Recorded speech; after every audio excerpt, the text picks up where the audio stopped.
Hello दोस्तों, नमस्कार। जितने भी ईपीएस 95 पेंशन धारक हैं, आप सबका हमारे नए वीडियो में स्वागत है। दोस्तों, ईपीएस 95 पेंशन धारक लंबे समय से इंतजार कर रहे हैं कि उनके पेंशन में वृद्धि हो,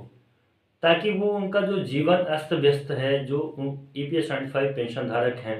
बहुत कम उनको पेंशन की राशि दी जाती है, उनको सही तरीके से पेंशन की राशि मिलने लगे, ताकि वो अपने जीवन को सुचारू रूप से चला सकें। आज के महंगाई को देखते हुए, आज के महंगाई को ध्यान में रखते हुए अगर पेंशन उस रेशो को उन्हें मिलने लगे, ताकि वो अपने जीवन को सही तरीके से, सही गति से आगे चला सकें। लेकिन इसलिए कई बार ईपीएस 95 पेंशन धारक आंदोलन किए, धरना प्रदर्शन किए, और जितने भी मंत्री मिनिस्टर नेतागण हैं, सबके तरफ से ईपीएस 95 पेंशन धारकों को आश्वासन ही दिया गया, आश्वासन मिला, लेकिन बढ़ी हुई पेंशन की राशि नहीं मिल पाई है।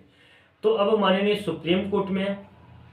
जो दो रिव्यू पिटिशंस दायर हुए हैं वो, और साथ ही साथ में जो फैसला आया है माननीय सुप्रीम कोर्ट की तरफ से, उस फैसले पे एक बार फिर से गहन विचार शुरू हो चुका है। ईपीएस 95 पेंशन धारकों की पेंशन में वृद्धि को लेकर कई तरह के स्टेटमेंट सामने आ रहे हैं, कई तरह की बात सामने आ रही है कि बहुत सारे ऐसे भी रास्ते निकाले जा रहे हैं जिससे ईपीएस 95 पेंशन धारकों का पेंशन में वृद्धि हो जाएगी, और बहुत सारे ऐसे भी बातें हो रही हैं जो ईपीएस 95 पेंशन धारकों के पेंशन में वृद्धि नहीं हो पाएगी। बहुत सारे तथ्य हैं, बहुत सारी बातें हुई हैं, बहुत सारे कमेटियों के माध्यम से ईपीएस 95 पेंशन धारकों के पेंशन में संशोधन के लिए कोई नया प्रस्ताव भी देखा गया है।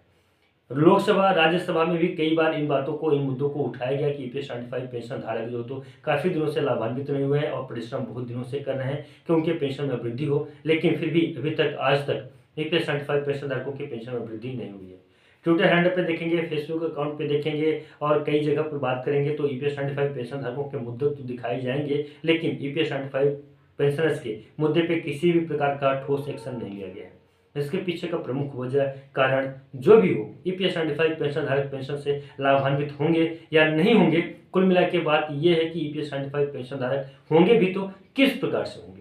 ईपीएफओ के कई सारे स्टेटमेंट सामने आते हैं, जैसे कभी ईपीएफओ के पास में बजट से संबंधित बात, कभी ईपीएफओ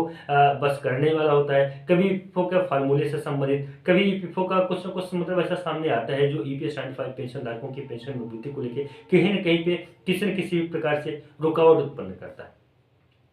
ईपीएस 95 पेंशन धारक अगर हकदार हैं अपने पेंशन का, तो उनके पेंशन में वृद्धि हो जाए। अगर हकदार नहीं है तो उन्हें बताया जाए कि वो ईपीएस 95 पेंशन धारक हकदार नहीं है, उन्हें पेंशन की राशि नहीं मिलेगी। लेकिन ऐसा नहीं, ईपीएस 95 पेंशन धारकों को पूर्ण रूप से आश्वासन दिया जाता है और ईपीएस 95 पेंशन धारकों को पेंशन में वृद्धि नहीं देखने को मिलती है। पिछले 6 सालों से आप बुल्ढाना, महाराष्ट्र का क्रमीकरण देख लें, ईपीएस 95 पेंशन धारक लगातार क्रमीकरण आज पौने 3 साल से कर रहे हैं, पौने 4 साल हो चुका है। ईपीएस 95 पेंशन धारकों को अभी तक पेंशन की राशि नहीं मिली है,